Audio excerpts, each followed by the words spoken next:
Merci à tout le monde qui est là pour fêter ce qui est mieux, pour fêter un anniversaire.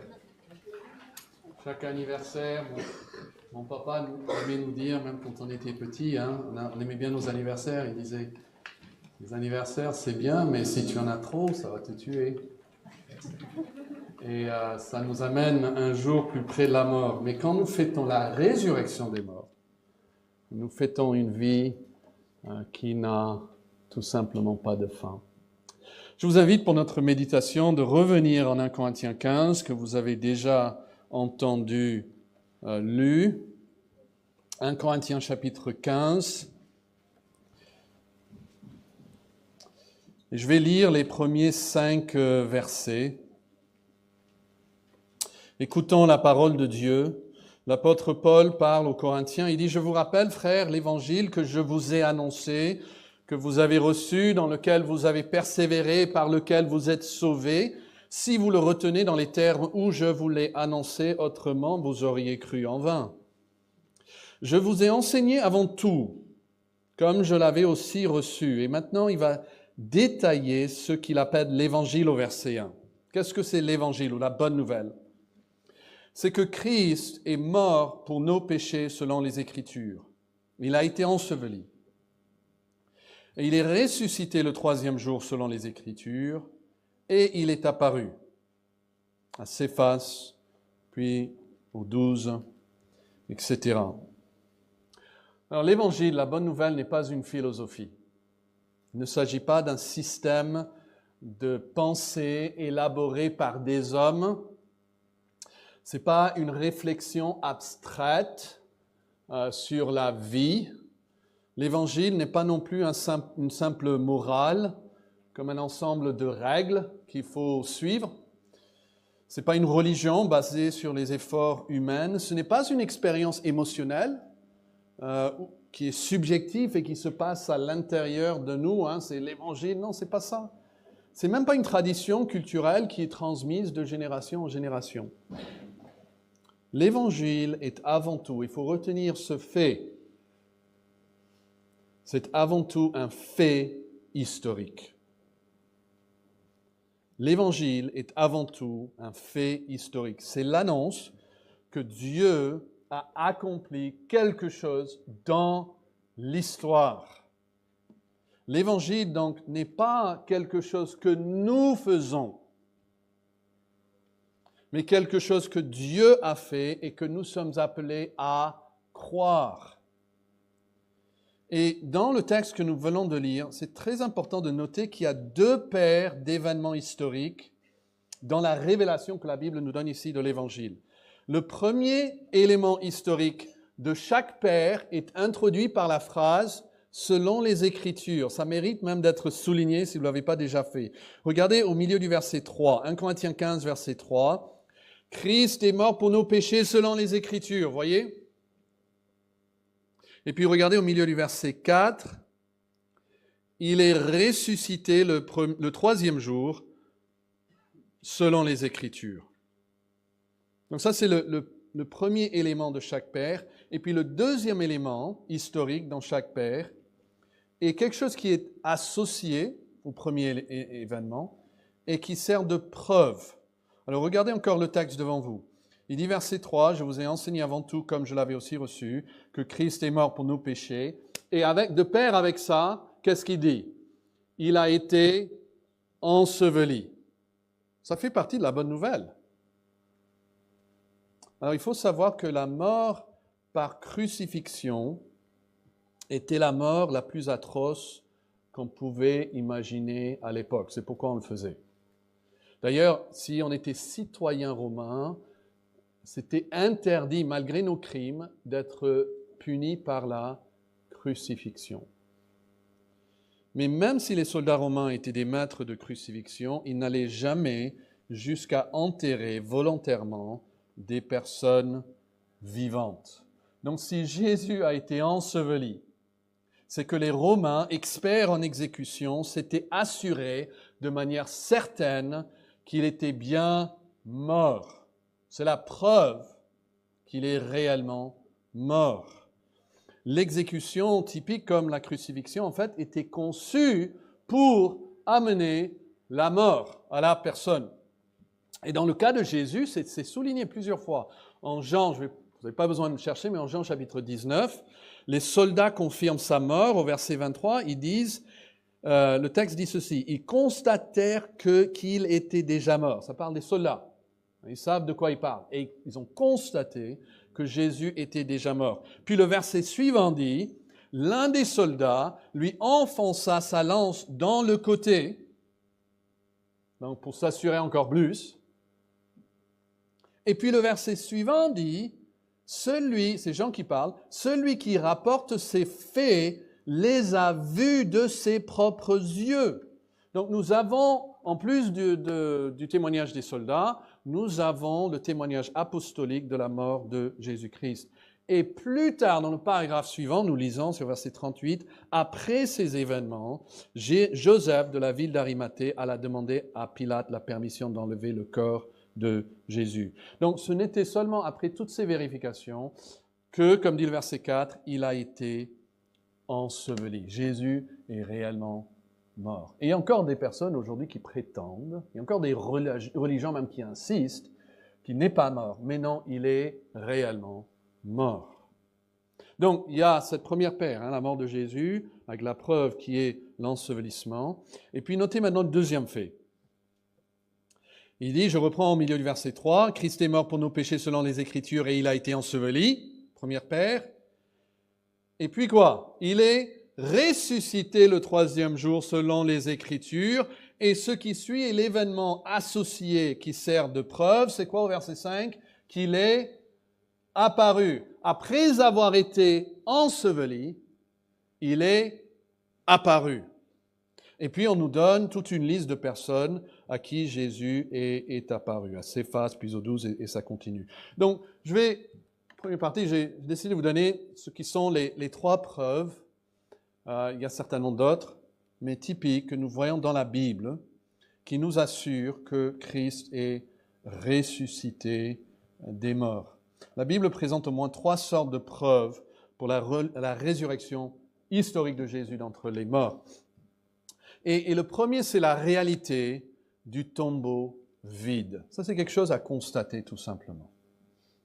Comme les lecteurs tout à l'heure nous ont raconté depuis Luc chapitre 24. Après l'ensevelissement de Jésus, son tombeau a été trouvé vide le troisième jour. Et des femmes se sont rendues, vous l'avez entendu, et ils ont découvert que la pierre avait été roulée. Et des anges leur disent quoi? Pourquoi cherchez-vous parmi les morts celui qui est vivant? Et puis ils disent, il n'est pas ici. Et ce qui est frappant, c'est que même les adversaires de Jésus n'ont pas nié que le tombeau était vide. Tout le monde a pu le constater. Et au lieu de cela, ils ont essayé d'expliquer cette réalité. Ils ont inventé une histoire c'est difficile à imaginer, que des soldats, que des disciples de Jésus, sans armes, sont venus, et lorsque les soldats entouraient le tombeau, et ils ont, d'une manière ou d'une autre, dérobé le corps de Jésus. Mais réfléchissez un instant, pourquoi c'est si important? Parce que si le corps de Jésus est resté dans le tombeau, il aurait suffi de le montrer pour faire taire définitivement toute proclamation de la résurrection. On peut dire que le christianisme serait arrêté là. Point final. Immédiatement. Mais le tombeau était vide et cela exige une explication. Et puis, comme nous avons lu ici en 1 Corinthiens 15, il y a la multitude de témoins, spécifiquement du témoin du Christ ressuscité. Et ce sont des témoignages à entendre. Après la résurrection, Jésus n'est pas apparu à une seule personne, mais en fait à beaucoup. Il est apparu à des individus comme Marie Madeleine, Marie de Magdala. Il est aussi apparu à des groupes de disciples. Et l'apôtre Paul nous dit, on l'a lu ici, verset 3, qu'il est apparu à plus de combien de personnes? 500 frères à la fois. Et lorsqu'il écrit cela, il dit, ils sont encore vivants, ce sont des témoins. C'est-à-dire, c'est important de noter que ces personnes, on les invite, on invite les gens à vérifier, à confirmer la réalité de la résurrection par ces témoignages. Donc, ce n'était pas une expérience isolée qu'ont eu certaines personnes, ce n'est pas une vision personnelle qu'a eu une femme ou un homme à part, c'est un fait attesté par de nombreux témoins, et les témoignages pouvaient être examinés de près, comparés entre eux, vérifiés sous tous les angles. Et puis, il y a aussi le témoignage des vies transformées, la transformation radicale des disciples. Et ça, c'était quelque chose à observer, que personne ne pouvait nier. Avant la résurrection, on lit le récit, les disciples étaient remplis de peur, complètement découragés, ils s'étaient cachés, ils avaient perdu toute espérance, ils l'avaient abandonné. Quand on leur posait des questions, ils avaient même renié le Seigneur Jésus. Mais après qu'ils voient le Jésus ressuscité, tout change. Les voilà qui sortent, ils parlent publiquement, ils annoncent avec courage que Jésus est vivant. Pierre, par exemple, on l'a ici, il mentionne, il est appelé Céphas, ici au verset 5. Il avait renié Jésus quand il avait été affronté juste par une simple servante qui n'avait aucune autorité. Il a peur de la servante. Et après qu'il voit Jésus, il va prêcher à des foules. Et puis, notez au verset 7, il mentionnait le nom de Jacques. Ensuite, il est apparu à Jacques. Ça, c'était un demi-frère de Jésus qu'il a résisté toute sa vie. Il a vu les miracles, il a entendu les prédications de Jésus. Il était son demi-frère, son grand demi-frère, et il n'a jamais cru. Jamais. Et après cette apparition, il devient un pilier de l'Église. Il écrit même une épître. Et prenez au verset 8, ça parle de qui? Ça parle il dit, après eux tous, il m'est apparu à moi comme à l'avortant. C'est Paul, c'est le persécuteur. Donc avant la résurrection, on a Pierre qui le renie, Jacques qui le résiste, et Paul, plus tard même, qui le persécute. On pourrait dire que c'est Pierre qui recule, Jacques qui refuse, et Paul qui ravage. Mais après leur rencontre avec le Jésus ressuscité, Pierre proclame avec courage, Jacques adore avec humilité, et Paul, comme il dit là au verset 10, il travaille pour Christ plus que tous. C'est des vies transformées. Et ça ne s'est pas arrêté au temps des apôtres. On pourrait citer toute une lignée de personnes, comme Polycarpe que vous avez entendu, qui ont eu leur vie radicalement transformée en connaissant le Christ ressuscité. Des hommes, des femmes qui ont accepté parfois avec joie même de se laisser tuer, brûler, parce qu'ils étaient tellement convaincus que Jésus était vivant. On ne pouvait pas l'enlever. On ne pouvait pas l'enlever, cette croyance d'eux. Alors, posez-vous la question, qu'est-ce qui a produit un tel changement? Comment passer de la peur au courage, du silence à la proclamation du Christ ressuscité? Comment passer de la rébellion à la soumission, de la persécution à la propagation de l'Évangile? Et la réponse était simple. Ils ont rencontré le Seigneur Jésus vivant. Et cela a transformé leur vie. Donc voici quelques preuves que donne la Bible pour la réalité historique de Jésus d'entre les morts. Et en fait, si vous acceptez les autres événements de l'histoire ancienne, des Romains, des Grecs, etc., sur la base des preuves disponibles de nos jours, alors il faut reconnaître que la résurrection de Jésus repose sur des fondements tout aussi solides, si pas plus. Si vous ne croyez pas, ce n'est pas par manque de preuves. Voici donc 3 preuves qui nous assurent que Christ est ressuscité. Mais maintenant, je veux vous donner 3 certitudes. 3 certitudes qui sont scellées par la résurrection. Qu'est-ce que nous donne la résurrection? Pourquoi Jésus devait-il ressuscité des morts? Quelle est la suite de la résurrection? Et la première de ces trois choses, que je veux souligner, c'est en Romains 1, si vous pouvez ouvrir dans vos Bibles, et puis on va revenir en 1 Corinthiens 15. Mais Romains, c'est juste avant 1 Corinthiens. Mais c'est ceci, la résurrection du Christ authentifie sa personne. Ça nous parle de son identité. Son identité. Et la résurrection déclare véritablement qu'il est le Fils de Dieu. Déjà, dans le deuxième psaume, psaume 2, on a l'Éternel qui parle, un autre individu. Et il dit, « Tu es mon Fils, je t'ai engendré aujourd'hui. » C'est le mot pour donner vie. Et Acte 13 va nous dire que c'est une prophétie de la résurrection. Il donne vie à son Fils. Il prouve qu'il est réellement son Fils. Mais lisons ici en Romains chapitre 1, je commence au verset 1. Paul, serviteur de Jésus-Christ, appelé à être apôtre, mis à part pour annoncer l'évangile de Dieu. Et il va nous parler maintenant de l'évangile qui avait été promis auparavant de la part de Dieu par ses prophètes dans les Saintes Écritures. Ça, c'est l'Ancien Testament. Et cet évangile, verset 3, concerne son Fils, né de la postérité de David, selon la chair. Mais notez le verset 4. Déclaré Fils de Dieu avec puissance, selon l'esprit de sainteté. Comment? Par sa résurrection d'entre les morts.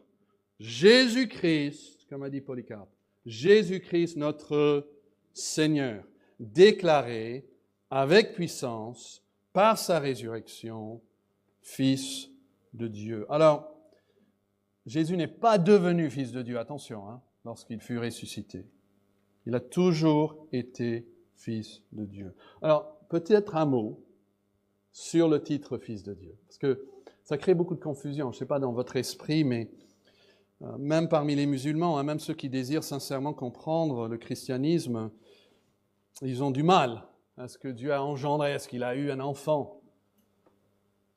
Mais l'appellation Père, qui est attribuée à la première personne de la Trinité, en relation avec le Sauveur, et puis l'appellation Fils, qui est donnée à la deuxième personne de la Trinité, ça parle principalement et habituellement dans la Bible d'une relation essentielle, c'est-à-dire une relation qui existait nécessairement depuis toute éternité. Pour un humain, je deviens père, je ne suis pas toujours père, mais ça parle d'une relation, ils n'ont jamais changé dans la Trinité, ils ont toujours été père-fils. Et cette relation est expliquée par ces mots, père et fils. Et il y a deux idées fondamentales qui sont exprimées par ce terme Fils de Dieu. C'est d'abord une identité de nature et puis une distinction réelle entre les personnes. Et ces deux choses sont éternelles. Une identité de nature et une distinction quand même de personnes.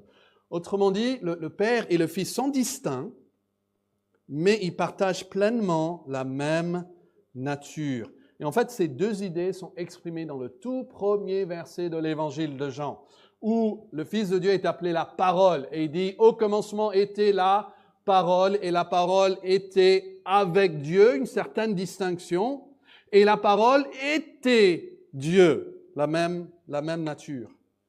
Et dans la pensée juive, être fils de quelqu'un signifiait qu'on partageait sa nature. Jésus s'appelait fils d'homme. Pas parce qu'il avait un père qui était humain, mais il était réellement homme. On parlait de fils de lumière, ou fils des ténèbres, ou fils des prophètes. Et ça caractérise leur nature. Donc, fils de Dieu signifie naturellement qu'il est de la nature de Dieu. Il a la même nature de Dieu que Dieu.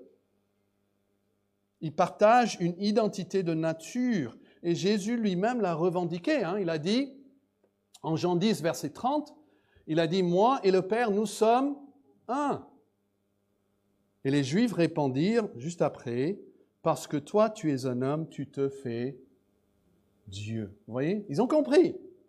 il se faisait Dieu.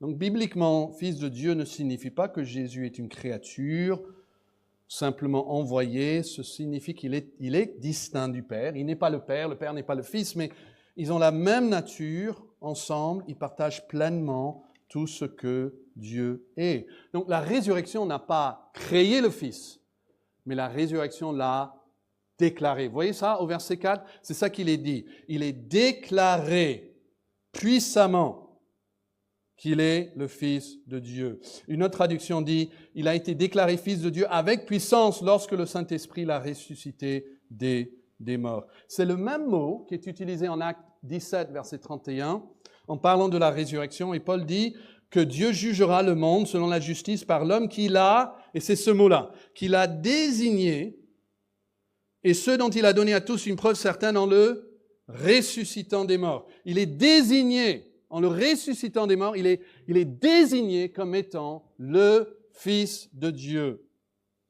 Ça signifie qu'il est le Fils. Il était d'abord, si vous regardez verset 3, il est d'abord humilié, il est un homme, et il faut croire que Jésus est devenu homme, n'est-ce pas? Jean dit que si quelqu'un nie que Jésus-Christ est venu dans la chair, il n'est pas de Dieu. Mais après, il faut croire aussi qu'il a été ressuscité.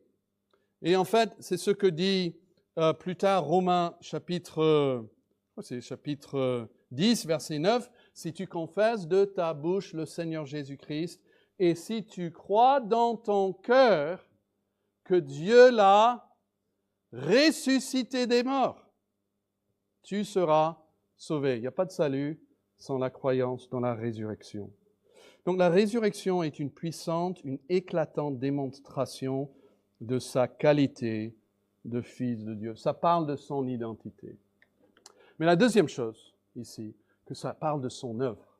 Ça parle de son œuvre. Et je vous demande votre attention, s'il vous plaît, parce que c'est la parole de Dieu. La résurrection du Christ ratifie son œuvre. La rédemption est pleinement accomplie. La mort de Jésus paie pour le péché. Et sa résurrection montre que la mort a été vaincue. Alors, est-ce que vous pouvez regarder, c'est bien si vous avez une Bible, 1 Corinthiens 15, regardez le verset 17, on revient dans le texte où nous étions, mais nous lisons un peu plus tard dans le chapitre. 1 Corinthiens 15, verset 17. Et ici, il dit, on va lire jusqu'au verset 19, et si Christ n'est pas ressuscité, imaginons, si Christ est mort pour nos péchés, mais qu'il n'est pas ressuscité. Qu'est-ce qu'il dit par rapport à notre foi? Votre foi est vaine. Vous êtes encore dans vos péchés et par conséquent aussi ceux qui sont morts en Christ sont perdus. Si c'est dans cette vie seulement que nous espérons en Christ, nous sommes les plus malheureux de tous les hommes. En fait, il dit clairement, là au verset 17, que si Christ n'est pas ressuscité, votre foi est vaine. C'est-à-dire, la foi des chrétiens à cette prédication, la foi de Polycarpe et des autres serait inutile, vide, sans valeur. Est-ce que vous savez, ça c'est quelque chose que je veux souligner, est-ce que vous savez que vous pouvez avoir une foi qui est sincère et qui est grande et intense, mais qui est vide, sans valeur, inutile. Voilà d'autres façons en fait de traduire ce mot. Et ceci nous apprend une très grande leçon que nous voulons garder dans notre esprit, c'est qu'il n'y a aucune vertu ignorante dans la foi elle-même. Vous l'avez vu là au verset 17, la foi, votre foi peut être vide, inutile et sans valeur. Beaucoup, il y a des milliers, peut-être des millions de personnes qui pensent aujourd'hui que l'important c'est de, ils le disent même, l'important c'est de croire. Il faut simplement avoir la foi. Et pour beaucoup, cette foi n'est qu'un optimisme vague, une sorte de « tout ira bien, ne t'inquiète pas », cette attitude-là. mais cette foi-là, elle creuse, elle repose sur rien. Elle n'a aucune puissance, elle est vide, et ces personnes elles-mêmes découvrent que quand le malheur arrive, qu'elle ne sert à rien. La valeur de la foi n'est pas dans son intensité. On peut avoir une foi immense et être totalement égaré. On peut avoir des musulmans, des bouddhistes, des hindous, des athées, parce que ça c'est une forme de croyance aussi, et des chrétiens qui se dépassent les uns les autres dans l'intensité de leur foi. On peut avoir des non-chrétiens qui manifestent plus de foi que des chrétiens, mais l'intensité de la foi ne sauve pas. La foi en elle-même n'a aucune valeur. Et l'exemple facile, si vous avez la foi que je vais vous donner 1 million d'euros, après la réunion, vous pouvez avoir beaucoup de foi, une foi très intense, une foi ardente. Vous pouvez être prêt à mourir pour cela. Mais vous n'aurez toujours pas 1 million d'euros de ma part. Votre foi sera vaine. La foi même peut damner une personne si elle est mal placée. Et en Jérémie 17, vous n'avez pas besoin de chercher, mais il y a 2 versets que j'aime beaucoup. Et ça nous montre très clairement. Verset 5, il dit « Maudit soit l'homme qui se confie ». Et au verset 7, il dit « Béni soit l'homme qui se confie ». C'est frappant, non? 2 personnes, 2 fois la même attitude, elles se confient, peut-être la même intensité, la même démarche, et pourtant dit « Malheur à l'homme qui se confie » et « Béni à l'homme qui se confie ». Alors, quelle est la différence? Je vais vous lire le reste du verset. Au verset 5, il dit « Maudit soit l'homme qui se confie dans l'homme ». Et au verset 7, il dit « Béni soit l'homme qui se confie en l'Éternel ». Ça, c'est la clé. La valeur de la foi n'est pas dans son intensité. Jésus a dit on peut avoir la foi d'une petite graine, mais elle dépend entièrement de son objet. De son objet. Peut-être une illustration, même les jeunes, vous pouvez comprendre, c'est comme une paille. Ce n'est pas la paille qui compte, mais c'est la tasse dans laquelle on va plonger la paille, n'est-ce pas? Si la tasse est vide, sale ou empoisonnée, votre expérience sera désastreuse. Mais si la tasse est pleine de vie, de vérité, de grâce, vous serez désaltéré. Et la foi, c'est comme cette paille. La foi, c'est la manière dont nous recevons ces vérités. Mais si on met la paille dans des mensonges, dans de l'erreur, on va sucer, on va espérer, mais ce sera vide à la fin. Il y a la mort même qui est dans le pot. Et vous êtes un pécheur, une pécheresse, mon ami. Vous avez besoin que quelqu'un vous sauve. Surtout, ne vous fiez pas à vous-même. Surtout, n'entrez pas dans l'éternité vous disant « je vais faire de mon mieux ». Ne vous confiez pas dans votre optimisme personnel, dans vos bonnes œuvres. Placez votre confiance dans le Seigneur. Tournez-vous vers Christ. Plongez votre paille dans sa coupe et votre coupe débordera. Vous aurez l'eau vive.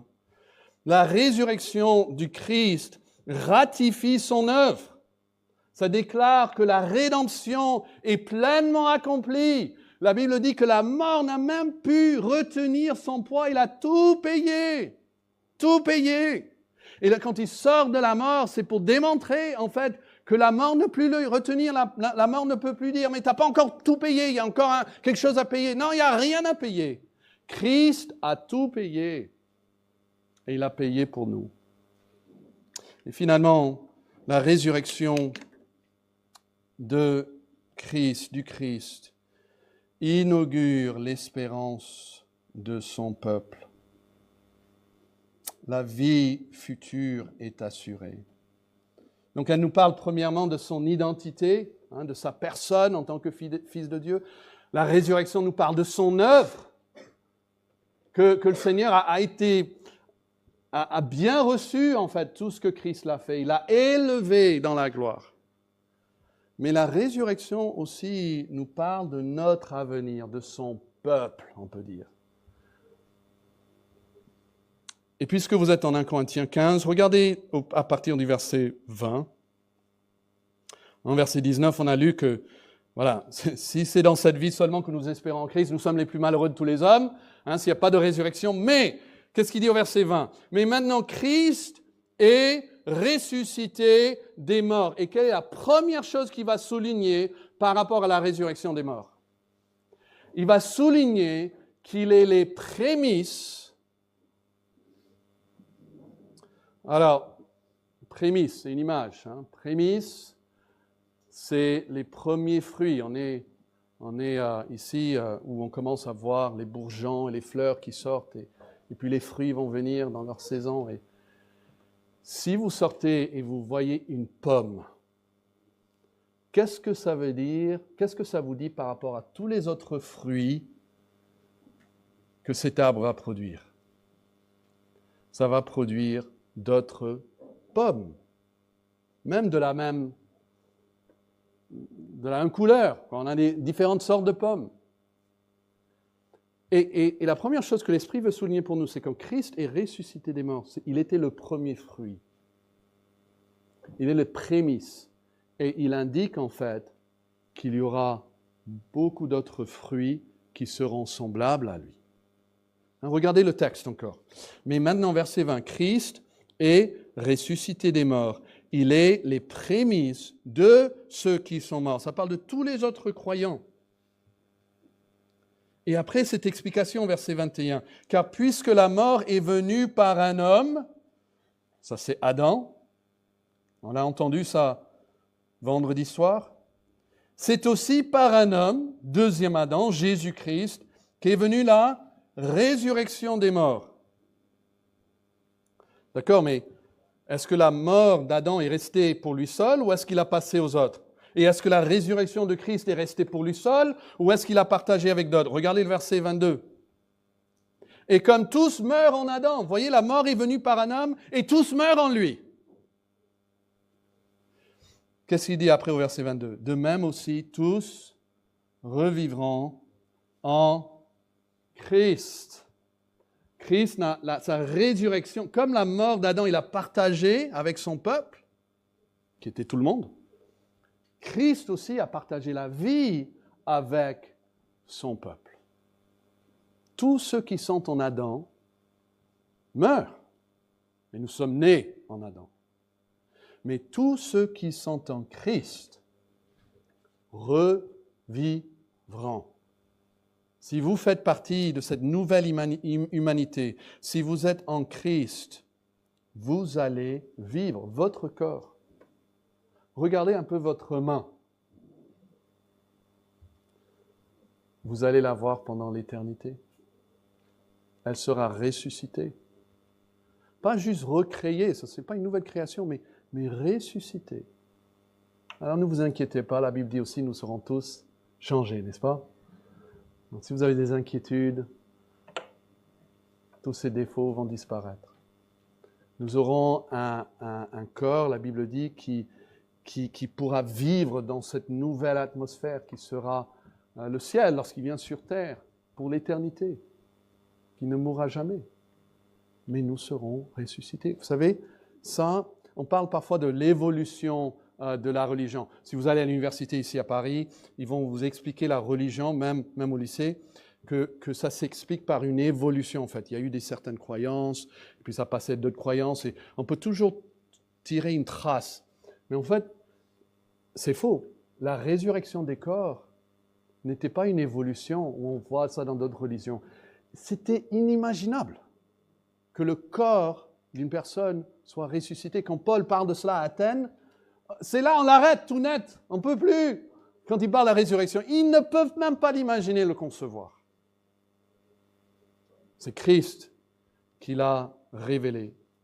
Et la résurrection de Jésus est la première d'une résurrection future pour ses disciples. Et je termine avec ce verset, c'est en Romains 8, verset 11. Il dit que si l'Esprit, ça c'est une promesse, si l'Esprit, le Saint-Esprit de celui qui a ressuscité Jésus d'entre les morts. Alors vous avez déjà la Trinité là-dedans. L'Esprit de celui qui a ressuscité Jésus d'entre les morts. L'Esprit du Père qui a ressuscité Jésus d'entre les morts habite en vous.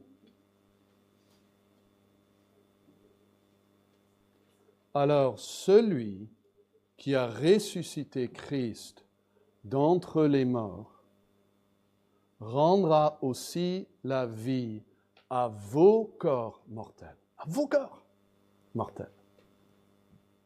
Par son esprit qui habite en vous. N'est-ce pas merveilleux?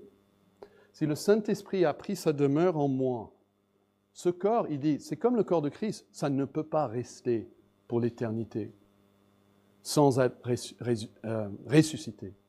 Mon corps sera ressuscité parce que c'est le temple du Saint-Esprit. Il habite en moi. Je suis un avec Christ. Le Christ ressuscité donc démontre la réalité de son identité. Il est Fils de Dieu. Le Christ ressuscité démontre la réussite de son œuvre. Et le Christ ressuscité assure le futur de son peuple. Son histoire, c'est notre histoire. Il est ressuscité, nous serons un jour ressuscités. Alors, il ne me reste qu'à vous dire, mes chers amis, que si vous rejetez Christ, vous restez collés à Adam. Et la Bible dit que tous meurent en Adam. Tout le monde va entrer au ciel lié à un de ces deux grands personnages. Soit à Adam, et ça nous apporte la mort, soit à Christ, et ça nous apporte la vie. Mais ce qui est merveilleux, c'est que notre héritage, notre lien à Adam, c'est naturel, c'est physique, on est né comme ça. Mais on n'a pas besoin d'être juif, on n'a pas besoin d'avoir certains parents pour être des fils de Dieu. Cette nouvelle humanité est entrée, pas par la lignée physique, mais par la foi, par la repentance en lui. Et vous pouvez venir à lui même aujourd'hui. Amen.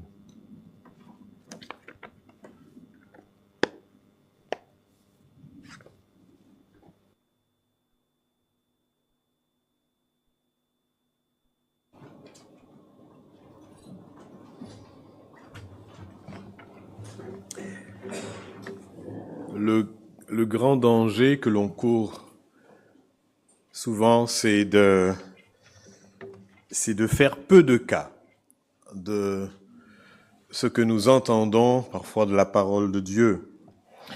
Et la Bible nous avertit souvent de cela. Parfois, la parole tombe comme sur un terrain pierreux, et puis les oiseaux viennent et l'emportent. Nous devons considérer chaque jour que Dieu fait comme une grâce qu'il nous accorde.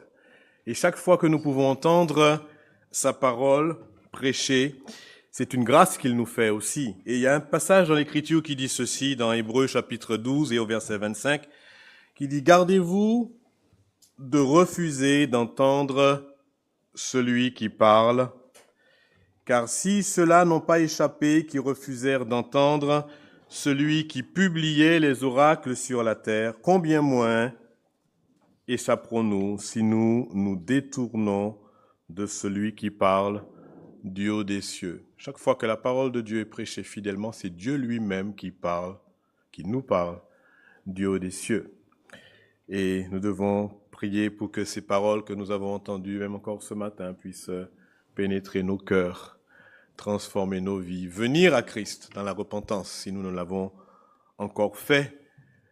Si nous lui appartenons, mais que nous nous sommes éloignés, nous sentons cette froideur, bien nous sommes encore rappelés que celui qui a donné sa vie pour nous, qui est mort, qui est ressuscité, qui assure notre assurance, qui ratifie notre rédemption, eh bien, il est encore là, disponible, et on peut venir à lui dans la foi et dans la repentance. Donc nous allons chanter ce cantique, dernier cantique qui est sur le feuillet. Si vous faites attention, vous allez voir que la La seconde strophe parle de ce sépulcre qui est vaincu, donc cette résurrection de Christ qui proclame sa justice et sa parfaite divinité. C'est encore une des vérités qui était scellée, il est déclaré fils de Dieu. La troisième strophe dit que nous nous réveillerons pour l'immortalité, parce que le tombeau est vide. Et donc c'est cette espérance que nous venons de voir encore qui nous est assurée aussi. Et puis, je crois qu'il y a une strophe, la toute première, qui dit que Christ est ressuscité. C'est le cri de victoire qui de la terre aux cieux franchit l'immensité. Il couronne à jamais son œuvre expiatoire. Donc voilà, c'est encore cette seconde vérité de cette rédemption qui est ratifiée par cette résurrection. Nous allons nous tenir debout et puis chanter ces paroles ensemble. Si vous appartenez à Christ et que vous croyez toutes ces choses, eh bien chantons-le avec vérité, avec force. Et si vous ne le connaissez pas bien, vous avez encore l'occasion aujourd'hui de venir à lui dans la foi et la repentance.